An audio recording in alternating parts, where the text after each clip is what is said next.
Ladies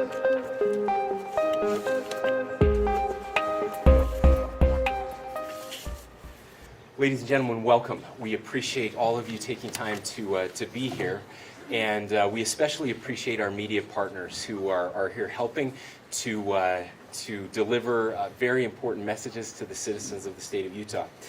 As you all know, there have been recent developments regarding the COVID-19 virus, the coronavirus and COVID-19 disease here in Utah. Research has shown in other countries and across the world that preemptive public health measures are more effective than reactive health measures.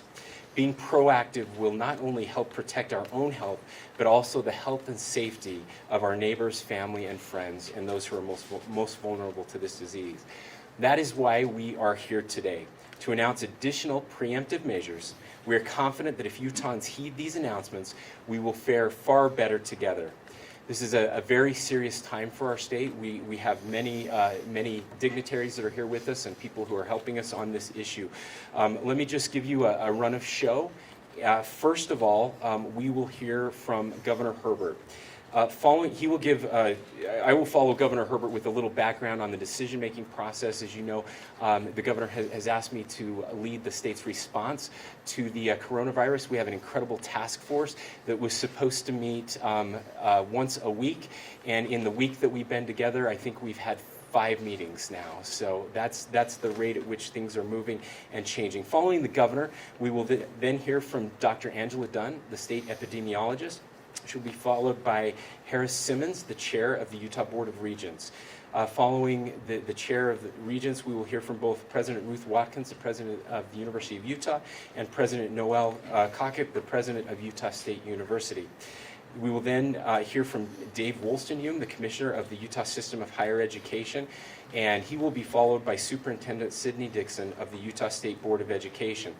Following Superintendent Dixon, I will address you again, and then we have representatives from the Utah Jazz here to address the positive test that we received last night, and we'll go into that second portion following that run of show. So right now, I'm pleased to introduce the governor of the great state of Utah, Gary Herbert.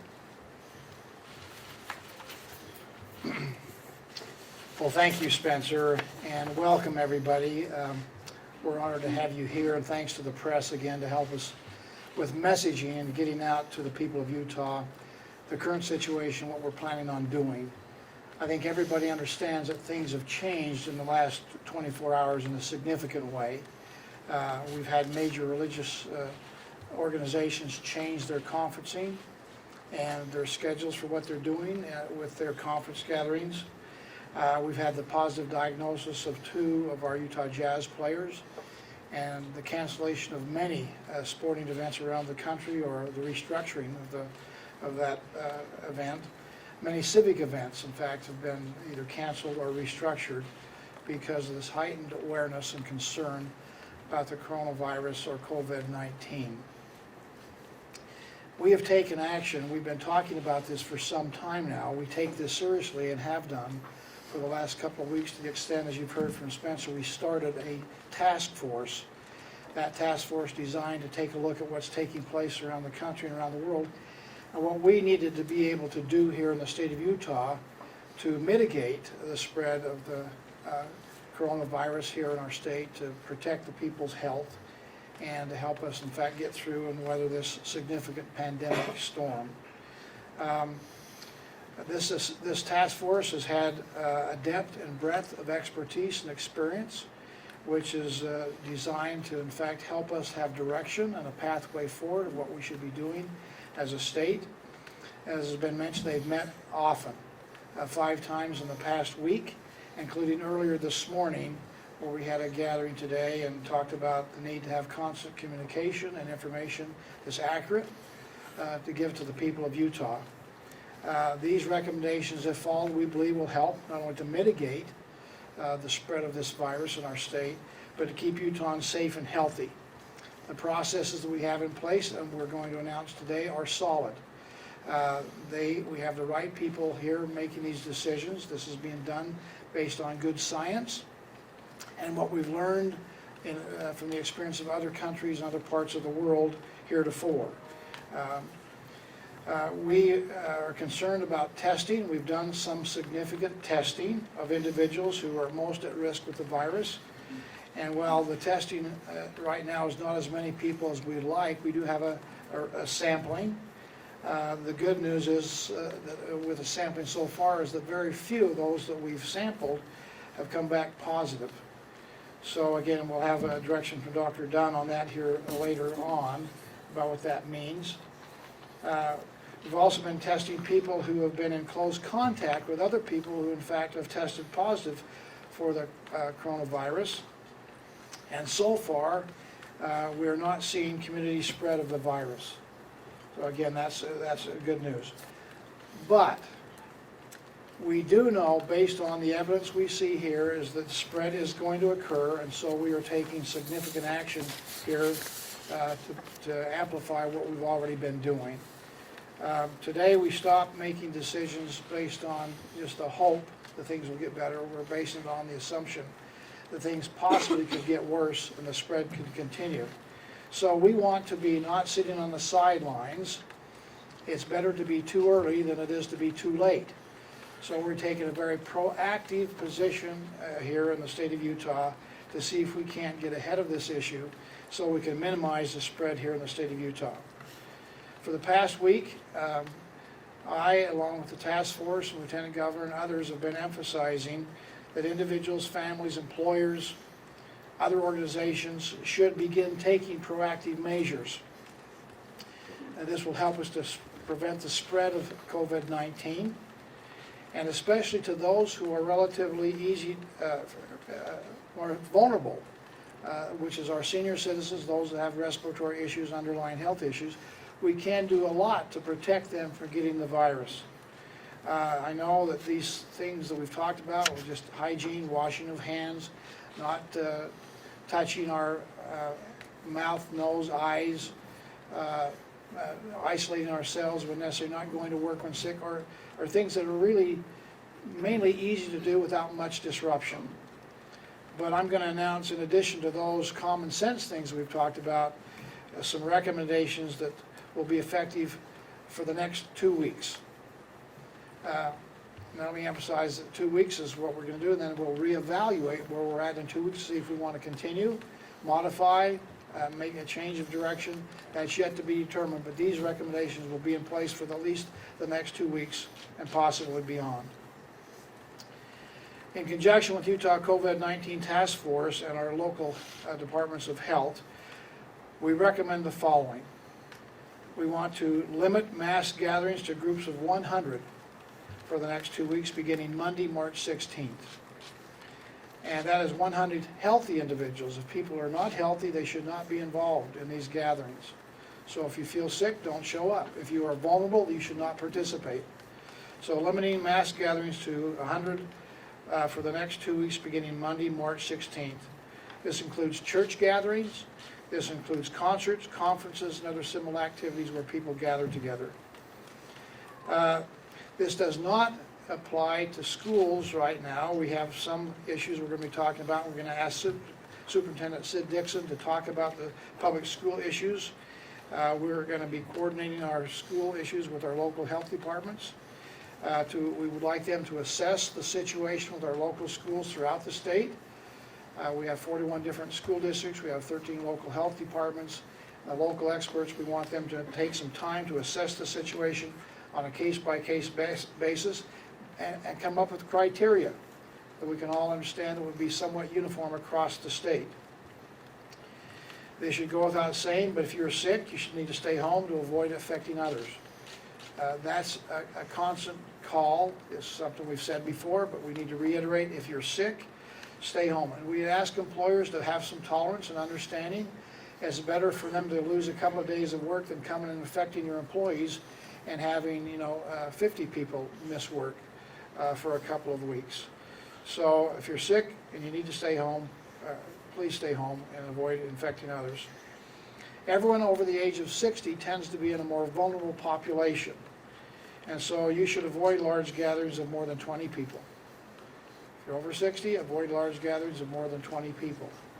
Anyone who has an immunocompromised, am I saying it right? Immunocompromised should avoid large gatherings of more than 20 people also.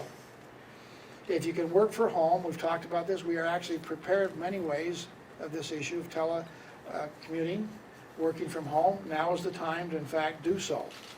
And we'd like you to start doing that immediately. We applaud all the businesses who've taken steps to help their employees work from home, and we encourage more to do so. We have the technology today to make this work and be effective. This is a time for us to try to implement or expand what you're already doing. In addition, I'm asking the local health departments to protect high-risk populations. Again, those senior citizens who are in care centers, those who gather together that maybe have underlying health issues along with being older of age. Senior citizens that are requiring long-term care and other care facilities. We'd like the health department to work with them to restrict access and monitor employees and visitors for symptoms of COVID-19. So let's check before they get into those operations, those care centers, and if needs be, restrict their access. Let me just kind of sum up here that I've not come to these decisions and these recommendations lightly. This has come as we've seen this thing evolve over this past week, based on good science, based on the information that we've observed and seen throughout the world, and certainly here in America. Again, we're trying to be proactive and say this is the best policy and the best process for us to go forward with here to mitigate the spread of COVID-19. It's going to have an impact. It certainly has some disruption to our economy. We all know that and understand that. That's a concern for us too, but the health and welfare of our citizens is the primary concern. And we'll get through this together, and our economy will recover as it needs to do. I'm also aware that we may have some additional steps we'll need to take as we go forward to help with the economic impact and with the health care and welfare of our people of Utah. I believe these steps, in fact, have consistently slowed the spread of COVID virus here in Utah. I think in other areas where these have been implemented, we've seen that happen. So I believe that the steps we're taking will help us slow the spread of COVID-19 here in the state of Utah. And particularly they're effective if they're implemented early. So some think, are we pulling the trigger too quickly? As I said before, it's better for us to be too early than to be too late. So we're taking some aggressive, proactive steps right now, and I think that it is very timely and necessary for us to get ahead of this. Utahns can take comfort, I believe, that these steps will significantly slow the spread of COVID-19 here in our state. We can have confidence that these steps will in fact have a positive impact and help us get through this difficult time. Now let me just add in closing. I know there is high anxiety. People are concerned, there's uncertainty about the future and what to do.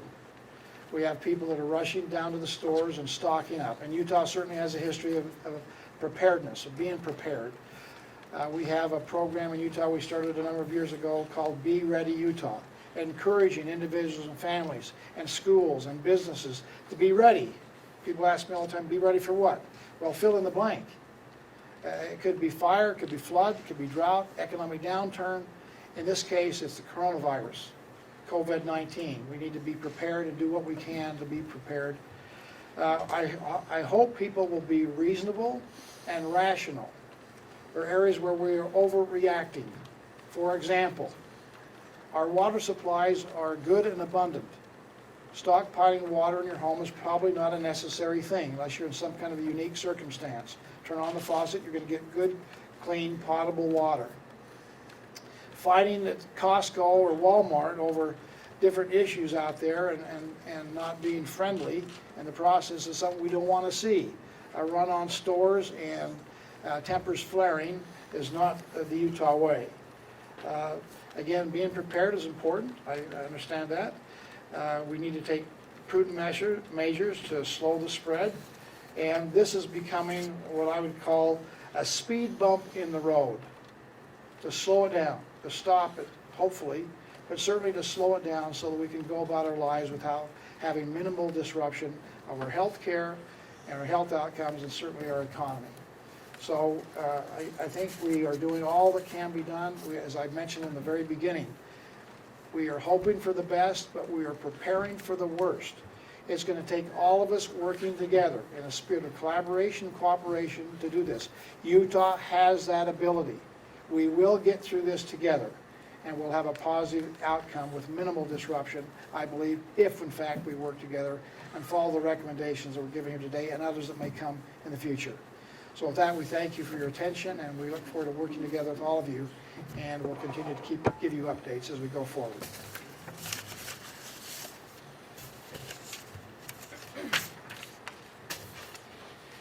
Thank you, Governor. Ladies and gentlemen, I want to take a minute to talk about the why behind and the decision-making that has gone into to those recommendations that the Governor just gave. One point of clarification that we've gotten, this does not mean if you have a business that is larger than 100 people that you need to close their doors. That is not what we're saying at all. Again, these are mass gatherings of people coming together, and again, over the next 2 weeks starting Monday.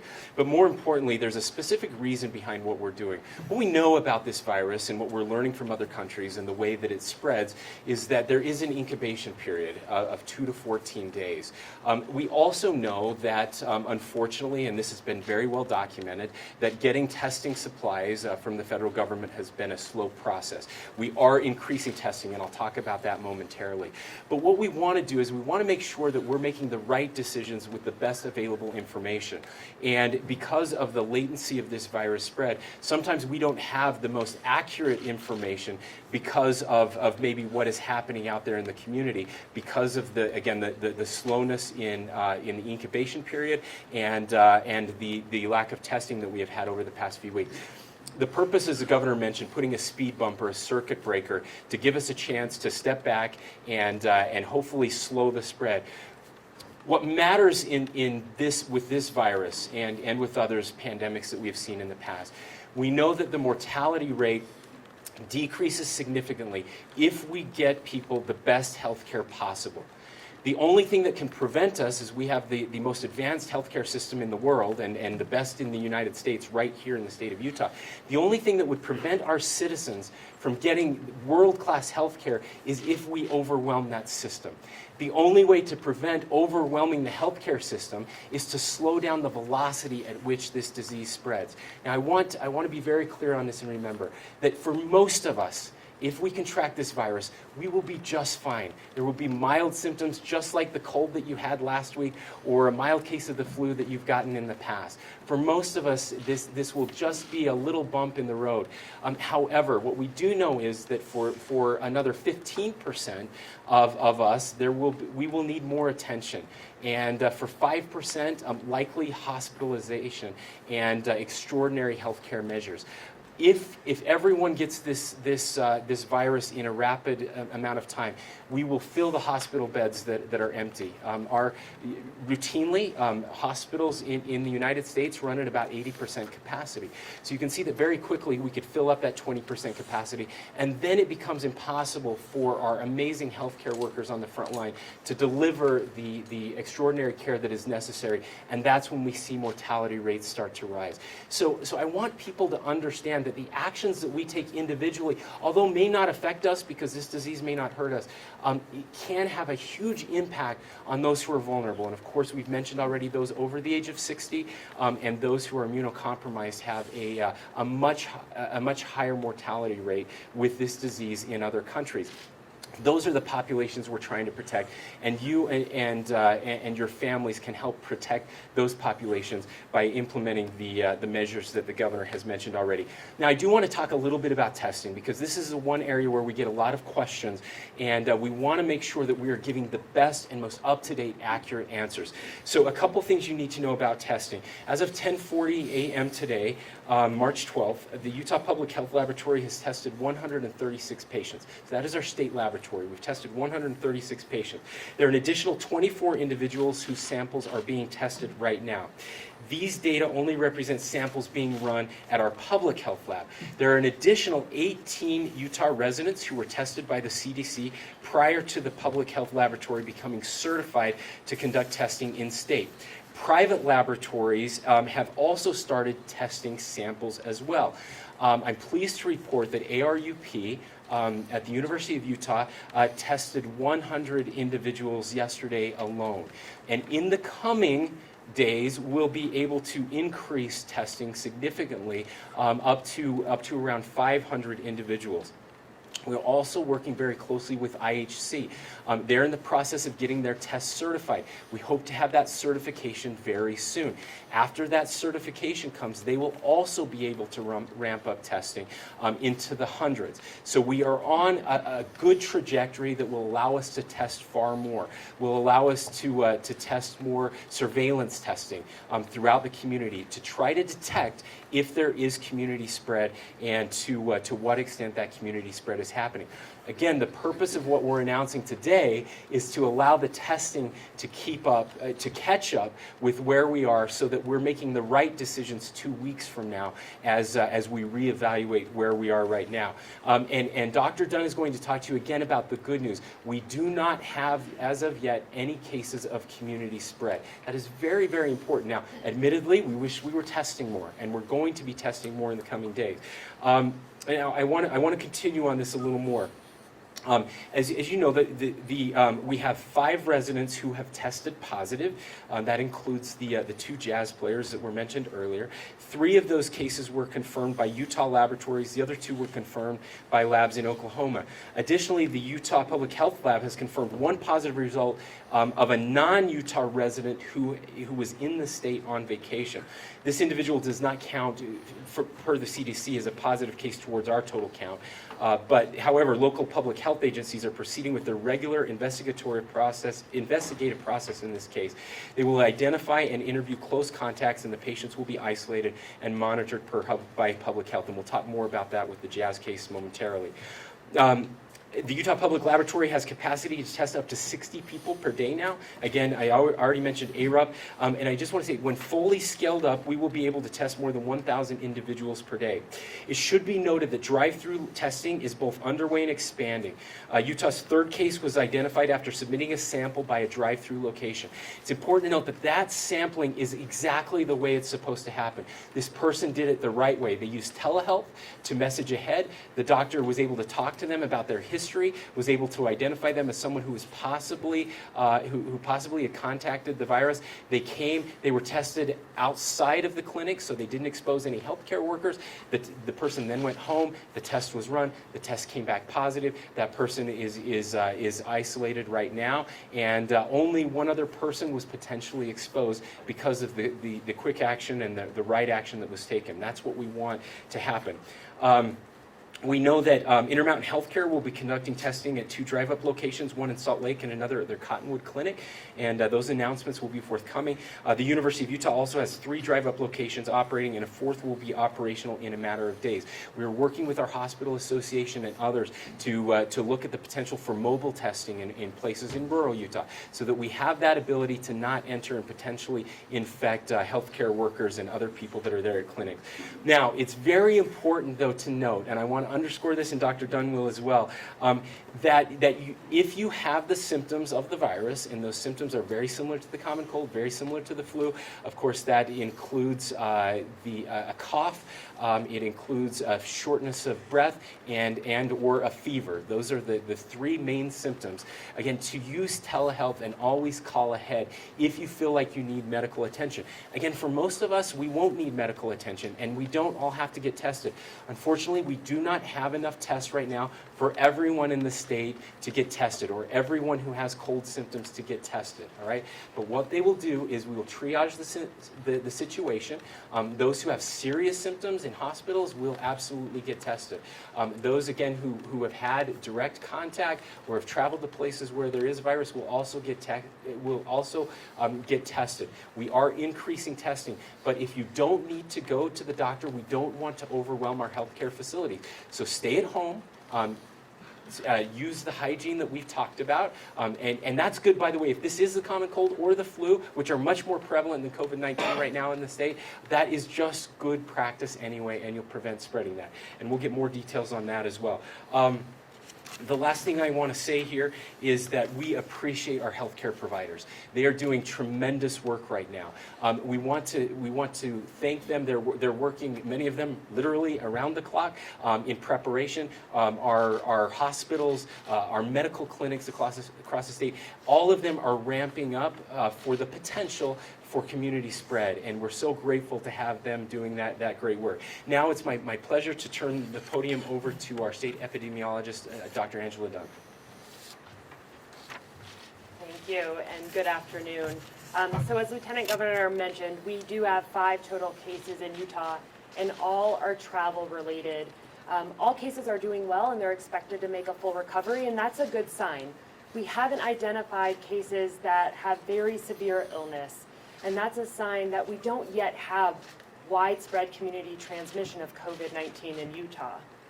The preventive measures discussed here today by the governor and the lieutenant governor are important to ensure that we continue to limit the spread of COVID-19 in Utah. But even with these measures, we expect to have more cases here. While these measures are very important and they're helpful in limiting the spread of disease, it's important to remember the things you can do under these measures. You can go for walks in a park, you can play with your kids on the playground, have dinner with your family, you can go to the grocery store. You can continue to do the things that make you and your family happy. But of course, it is flu and respiratory season, so if you are sick, as always, stay home and use telehealth or call ahead to your provider before going in.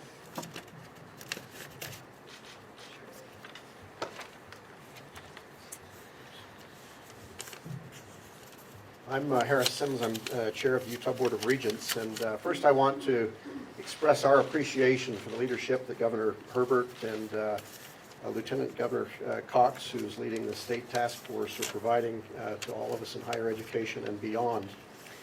The safety of our students is just paramount to all of us who work in higher education, and we'll be announcing here in a few moments, some steps we're taking to ensure that we do all that we can to protect our students, our faculty, the staff on our campuses, while at the same time making sure that our campuses remain available for some of the critical services that they provide, including to students. Our institutions are working around the clock to slow the spread of this virus, and we deeply appreciate those who are involved providing service, who was mentioned, ARUP, the University of Utah's Health Sciences, people that the many people in the system who are contributing to the solution to this. We know that lessening the number of people who are congregating, reducing the size of crowds, is really, really critical. And so we're going to turn the time over to first to President Ruth Watkins, and she has with her Dr. Michael Good, Senior Vice President for Health Sciences at the University of Utah. We're going to talk about some of the things that they're doing up at the University of Utah. President. Thank you, Chair Simmons, and thank you, Governor and Lieutenant Governor, for remarkable leadership. We are taking several important steps at the University of Utah. All of these steps are designed to support our core value of promoting health and doing our part to reduce and slow the spread of the coronavirus. So I'll give you some high points about those key steps. Beginning next week, we are moving to online classes through the end of the semester. This is important timing for us. We are alerting students now because we are on spring break right now. We are also restricting large gatherings at university-sponsored events. We are restricting travel in our faculty and our staff. Those are a few of the steps, and the university is releasing a message with more detail and also posted through our website. I'm very grateful to the hardworking and creative staff, faculty, students, physicians, and care providers of the University of Utah who are implementing new approaches very quickly, recognizing that some of these changes are challenging. Again, our actions are guided by our values, supporting health and well-being in our students, our staff, and our faculty, and our broader community, and particularly doing our part to slow the spread of this virus. We're very fortunate to have the talented University of Utah health team helping lead Utah's response to this virus.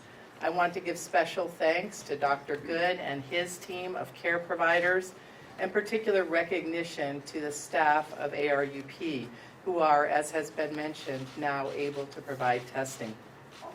We're very proud to live in a place that considers the greater good and care for its neighbors, particularly the members of our communities who are most vulnerable to this disease. We will continue to keep these values in mind as we respond and adapt in the days ahead. We appreciate everyone's partnership. Thank you.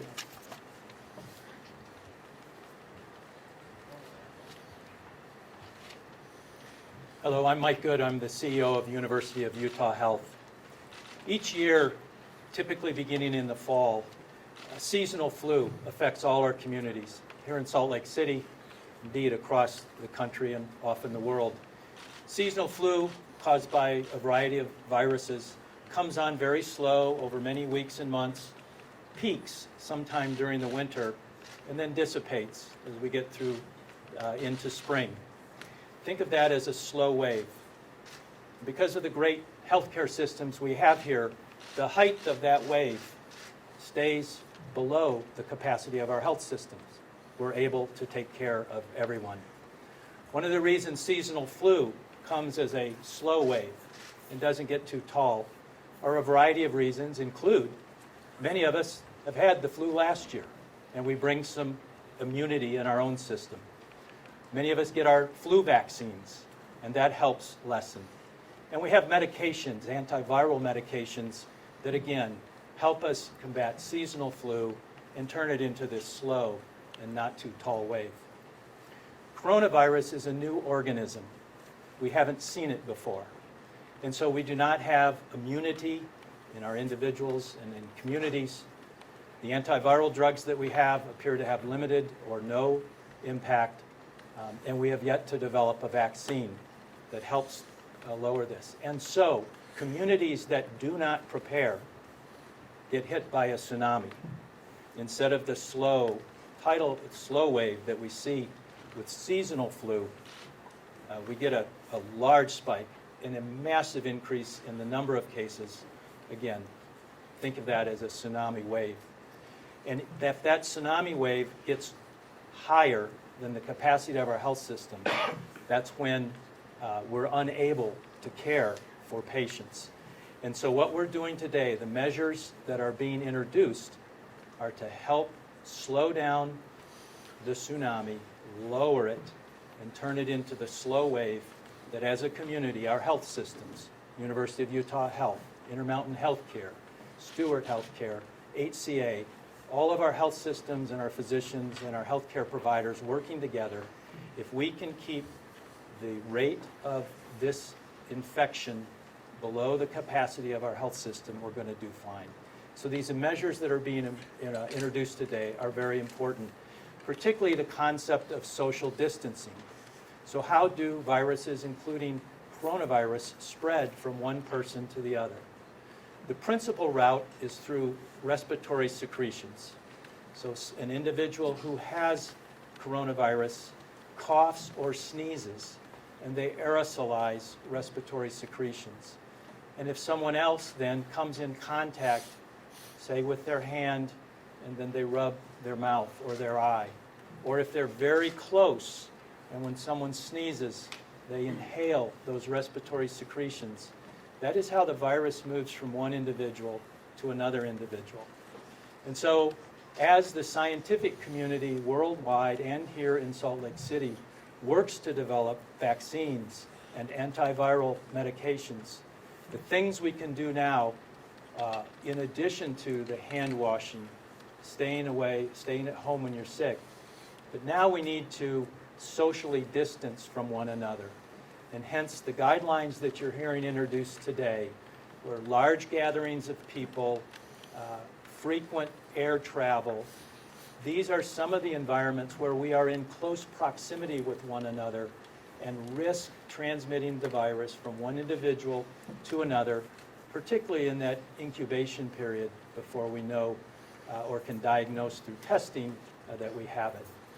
So please, as we come together as a community, pay attention to social distancing, pay attention to the guidelines that are being recommended today, and we will continue to work together to make Salt Lake City and Utah the example for the world of how a community comes together and deals with a new pathogen.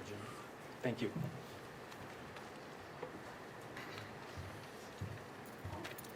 Hello, I'm Noelle Cockett, president of Utah State University. USU is the land-grant institution for the state of Utah. That means we have campuses and centers across the state.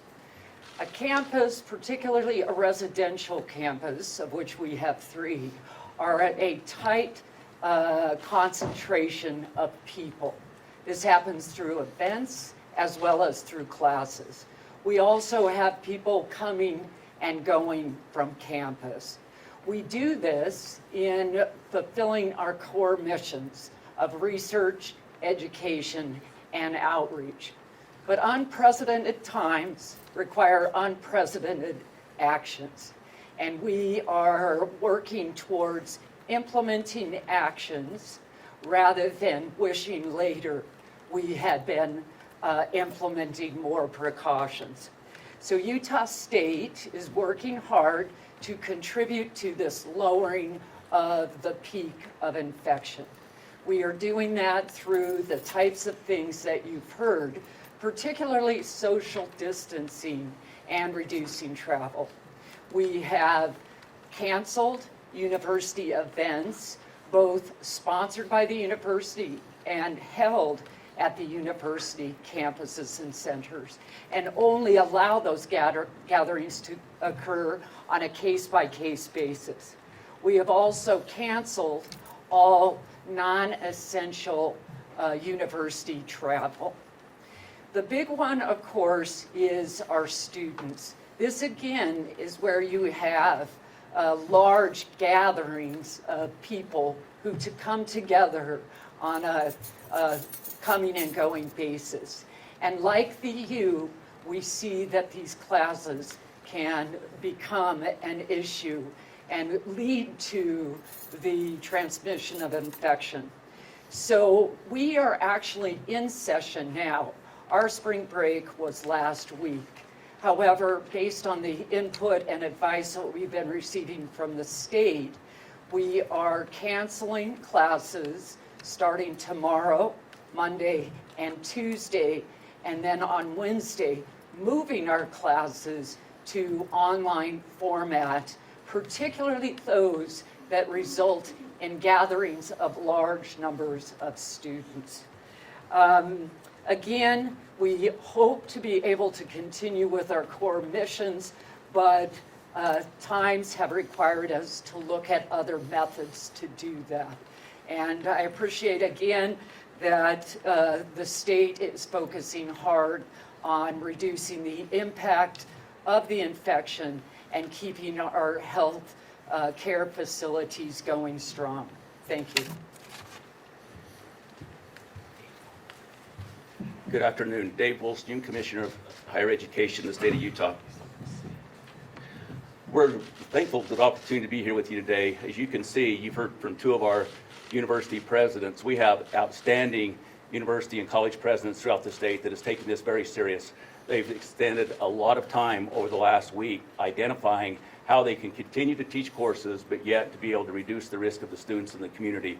That doesn't go without a lot of effort, and I applaud them, and just as importantly, I applaud their faculty and staff who are going to be working diligently over the next few days and have up to this time to be able to put classes online. For those of you that have been in that arena, that's not an easy thing to do, to be able to take a lab and try to figure out how the students can have the same type of experience and to be able to obtain the knowledge they need to continue in their education. So I definitely applaud all of our faculty and staff throughout all the institutions. Again, we have great faculty and staff that are more than willing to do that for the good of the students, and I don't want that to be overlooked. As you have heard from the University of Utah and Utah State University of what their plan is, all 8 of our institutions are moving that direction. But I would encourage each of you to go to the website to those institutions that you're connected to see what their plan is for that particular school. Some will be able to get there quicker than others. Some may be doing things a little bit differently, so I'd encourage you to look at that. But the intent and purpose is to get as many of the much of the coursework online as we possibly can, so the students have access to complete and finish their education.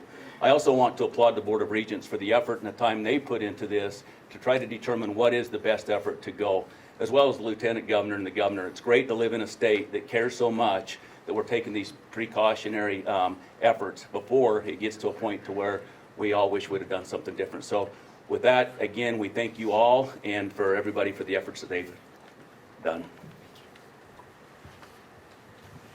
Good afternoon. I'm Sydney Dixon, the State Superintendent of Public Instruction. I want to start out by thanking Lieutenant Governor Cox for his excellent leadership at the task force and to the governor for leading out in our state on this important issue. I appreciate that education is at the table. I've been in all of the meetings and the phone calls and representing our vast education community. I'm so appreciative of that opportunity. Safety for our students and the adults who serve them, of course, is our priority, and that means that their health and well-being along with continued education is the forefront of our minds, so we don't take the idea of closing schools lightly. Right now, we're transitioning from getting ready for the possible to getting set for the probable. We're not making a decision today, a statewide decision to close K-12 schools. That may come in the future, in the very near future, but today we're not making that decision. We want to be clear that closing a school is a local decision that will be coordinated and supported by the state. Our local health departments have been excellent at already coordinating with the schools across the state. I was on a phone call with them this morning, and we had a roll call talking about all of the schools that they've made contact with, and it was the vast majority, and they will continue to do so over the next couple of days. They're in continuous communication, and it shows that we have a great collaborative, cohesive effort being made.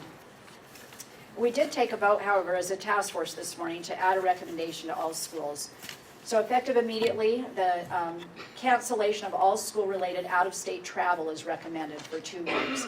We know that schools have trips planned and in place, but we think this is the right move for prevention. In 2 weeks, of course, we'll be reevaluating this recommendation, and we'll see if it's still necessary. And to be clear, this is directly tied to school travel, not personal travel. Additionally, we want to recommend that the following intervention measures do take effect immediately. As you've heard, the postponement or cancellation of mass gatherings, which could include school assemblies, activities, and athletic games and functions. Consider staggering recesses and lunches at schools so that we don't have all students together in one place at one time. We need to consider staggering start times or dismissals so that students aren't entering and leaving schools altogether en masse. And then really amplifying health and hygiene prevention measures. We have tools and guidance that we put out to schools, and we have posted on our new website that teachers can utilize in their classrooms and parents and families can think about. We've been talking about hygiene forever, but we've really amplified that. We want to make sure that we do not close schools unless there's an imminent threat to our children and the adults who serve them, and we want to be very preventative in nature. Our situation is different than that of higher education. While many of our schools are able to implement distance learning through digital means, we're not capable of a full transition statewide for K-12 at this time, but we're working on it, and we're working on it rapidly. Additionally, not having K-12 children in school puts weight on families whose parents work during the day, or for those in which childcare is not an option. It's a different type of social and economic impact that we're not taking lightly.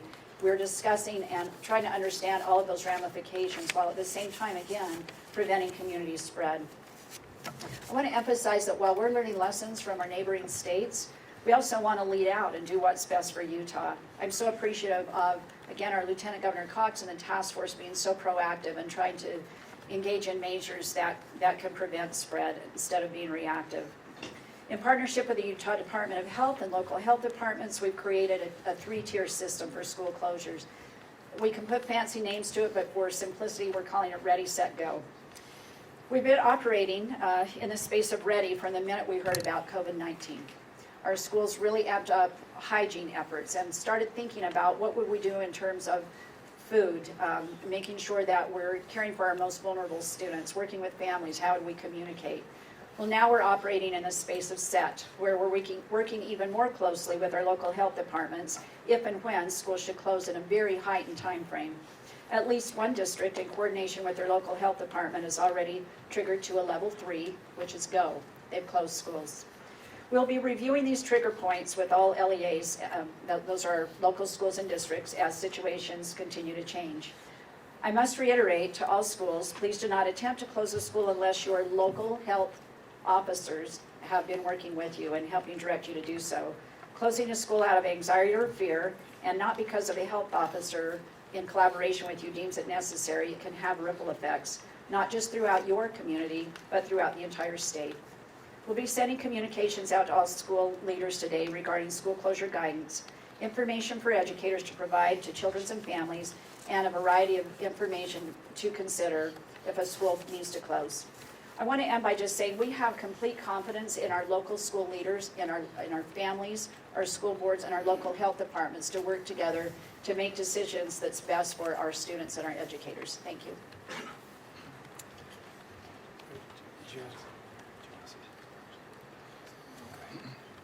Before we listen to the jazz and that aspect of this issue, I want to emphasize that this task force that we've put together, it constitutes a lot of expertise, people that now have the understanding, but the commitment to do something. And what you've heard today is emblematic of that, and we will get through this with their help and commitment. The task force actually goes beyond who you see here today, and I appreciate the good work of the task force. I also want to recognize, though, that we have with us the Speaker of the House, Brad Wilson, and the President of the Senate, Stuart Adams. They are partners with us in this effort. Clearly, they have concerns. They're in the middle of a session here, and on short notice, they came down to join with us to show solidarity. But it's not a matter of just showing solidarity. They put their money, our taxpayer dollars, as they prioritize correctly, into efforts here to help slow down this coronavirus, COVID-19. They put into the budget $16 million to go to our state health department to help them address these issues as they see a need throughout the state of Utah. We have $4 million they put into the Emergency Operations Fund, which gives us latitude in the executive branch, in fact, to address these issues as we see a need. And they put an additional $2 million in, directed just for the local health departments that we have throughout the state. So I just want to recognize our good friends, our partners in the legislature, and their representation here with us today. Thank you, Governor. And yes, it is the last day of the legislative session, lest any of us forget. We greatly appreciate your diligence and the great work you're doing there. Okay, we would also like to take a few minutes to address the situation involving the Utah Jazz. Yesterday, as you know, a player on the Utah Jazz preliminarily tested positive for COVID-19 while the team was in Oklahoma City for a game. The result of that test was reported just before tip-off, and the game was canceled. The affected player was not in the arena. All players, several staff, and media members were tested, and a second player also tested positive. The Department of Health is working with the Utah Jazz to contact all those who had contact with the infected player in the recent past. I would now like to turn the time over to Steve Starks, the CEO of the Larry H. Miller Group of Companies, to provide further details and outline steps they are taking to protect fans, players, employees, and their families. And I would also just like to recognize that we have with us today Gail Miller and Kim Wilson with the Jazz. Steve? Thank you, Lieutenant Governor Spencer Cox. We're grateful for your leadership. The task force has been tremendous with us over the past 24 hours as we have worked together very closely in this ever-evolving situation. I also want to thank the Miller family for their support. They have been connected with us and are very supportive, as always, of our players, our organization, coaching staff, and we continue to work together in this situation. This is an unprecedented time, and the situation is fluid and fast-moving. Despite that, our top priority and of paramount importance are the safety and well-being of our Jazz players, their families, our employees, and the media who cover our team, and certainly our fans and the many guests that come to our venues. We have been in constant and proactive contact with the NBA, including Commissioner Adam Silver, and other league officials, as well as state medical officials and experts in both Oklahoma and Utah. Our team's medical staff is recognized among the best in the world at what they do, and they remain focused on the affected players and others who may have been exposed. Our players and team personnel, with the exception of the 2 players who have tested positive for the virus, are currently en route back to Utah, where proper public health protocols will be followed. There are no other positive tests in the group that traveled to Oklahoma City or that are coming back today. This is what we know at this time. The NBA has suspended games until further notice. We will share direct information with our ticket holders and corporate partners separately. We have asked employees who work for the Utah Jazz, Vivint Smart Home Arena, and the Zions Bank basketball campus to refrain from entering those facilities to ensure proper cleaning and sanitization. I want to be clear that our employees at this time have not been directed to self-quarantine unless they were in direct contact with the affected players or are experiencing symptoms associated with COVID-19. On behalf of the Miller family and our entire organization, we want to thank all of those involved for their support and assistance. We have the greatest fans in the world. We are confident this experience will help us to become stronger and even more unified as an organization and as a community. We understand there are many unanswered questions, and we are working relentlessly to provide information and are relying on the experts for that. With that, I'll turn the time back over to Lieutenant Governor Spencer Cox. All right, let me just conclude, and then we can take some questions. I know this has been a long press conference. Again, we appreciate all of you who have been here today and helped us here today. As you look at these people behind me, I hope we all appreciate the incredible leadership that we have here in the state of Utah. Governor Herbert, the Speaker of the House, the President of the Senate, the leaders of our institutions of public and higher education, the leadership of the Utah Jazz, the kind of the flagship of the state of Utah, and of course the Department of Health and our local health departments who are the experts in everything that we're doing. Everyone take a deep breath. I know this is a very heavy situation, a very heavy topic, but I've always said if there's one thing I've learned in the 6.5 years I've been Lieutenant Governor, it's that the worst of times bring out the best of people. Every time we've had a tragedy, a difficult circumstance here in our state, people rise up to that situation.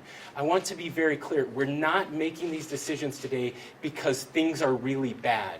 We're making these decisions today to make sure that things don't get really bad. That's an important message for our people to hear. We appreciate our friends in the media not trying to sensationalize what's happening, not doing things to get additional clicks or eyeballs, but making sure that your data is very accurate. I'll give you just one situation. Again, there was the infected jazz player. There was some video of that jazz player interacting with people several weeks ago before there were any symptoms or exposure. That's the type of thing that isn't helpful. Make sure you reach out to our PIOs. We have an incredible group of public information officers that can get you the right information, the right data, so that we are sharing and contacting those people who really do need to be worried about this. Again, we have the best people in the state of Utah. No state, no place in the world, there's no place in the world I would rather be than right here at Utah at this time and in this moment because of the great people of the state who always rise up. Let's take care of each other. Let's not wait for the government to solve all of our problems. We're going to try desperately, but we are at our best when we're taking care of our neighbors. Check on the elderly couple, not if you're sick. But make sure that they're doing okay. Your neighbors, your friends, those who are marginalized and those who are struggling. Let's be friendlier. Let's work together throughout this. At this time, we'd be open to a few questions. So, is Dr. Dunn here? She had to step out. Okay. What can you tell us about the non-Utah resident that was traveling here and then tested positive? Were they tested positive here in Utah?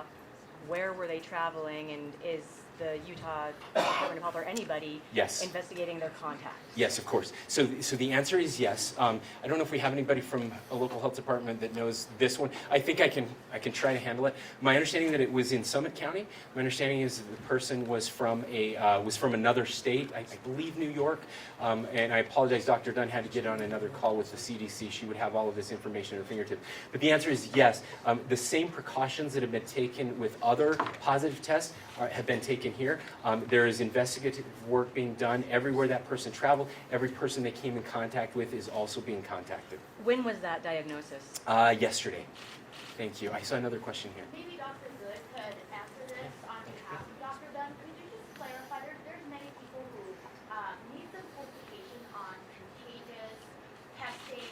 So we understand that people who are concerned are asked to wait until they show symptoms and they were exposed to somebody before they get tested. But some people are asking, well, there's an incubation period. There's a certain amount of time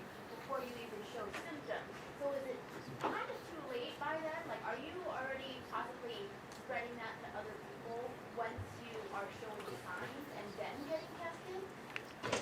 So the recommendations are for people that are symptomatic to call their health professional and seek guidance in their particular case. And as the Lieutenant Governor shared, we have some examples already where somebody called, they were able to be tested without coming into a healthcare facility and potentially infecting other individuals. We are so fortunate to have ARUP laboratories and other laboratories in the state of Utah because we have already put online hundreds of tests a day. And as those testing capabilities become available, we will begin to modify the testing guidelines. So stay tuned, and as the testing capabilities come online in this state, you can expect to see updated testing guidelines. We want to be strategic in the individuals that we test, so together we best protect the health of the community. So stay tuned, expect additional testing guidelines as our testing capabilities in the state of Utah come online. Can someone be Let me just answer that question, and the answer is no. From what we know about the disease right now, you have to actually have symptoms to transmit the disease. That's what's so important. So when the health department does their investigations, what they do is they notice the time when the person first started having symptoms, and then it's direct contact with that person. So either you had physical touching contact, or you were within 6 feet for 20 minutes of that person, and they go back and they notify every single person that has had that contact, and then those people then are asked to self-quarantine for the 14 days to see if they actually got the disease. Now, what we're hearing, again, especially with the Utah Jazz players, right? There are a lot of people that say, well, I was in the arena. This does not pass through air, right? It only passes if you get the saliva, or I'm assuming the sweat, in the case of a player, in direct contact, okay? So literally, our health department is watching the game with people from the Jazz to see any contact that those players may have had with fans after the game, or during the game, or after the game, right? So that's the type of conversation that's happening. That's the type of investigative work that is being done. But if if Rudy Gobert signed an autograph 2 weeks ago, you're fine, okay? Thank you. Do we know how the Jazz players got it in the first place? That is currently being investigated right now. Okay, and I'm sorry, I'll repeat the question. The previous question was, do we know how this virus is spread? Can it be spread without showing symptoms? And the answer is we do not have any evidence of that as of now. The second question that was asked is if we know how the Utah Jazz contracted that, and we do not know that yet. Of course, there is a lot of travel that has been done by the Utah Jazz over the past, and they were in cities where we've seen increased rates of coronavirus detected. Any other questions? Did anybody from the Utah Jazz seek testing in Utah before they went to Oklahoma? Steve? Repeat the question. The question was, did anybody on the Jazz team seek testing before going to Oklahoma City? Did you seek And testing in Utah? Testing in Utah. The answer to that is no, because the symptoms did not arrive until they were out of the state of Utah. So there were no symptoms that were felt or acknowledged while in Utah. So all the testing is taking place in Oklahoma. Maybe one more question? Let's go over here.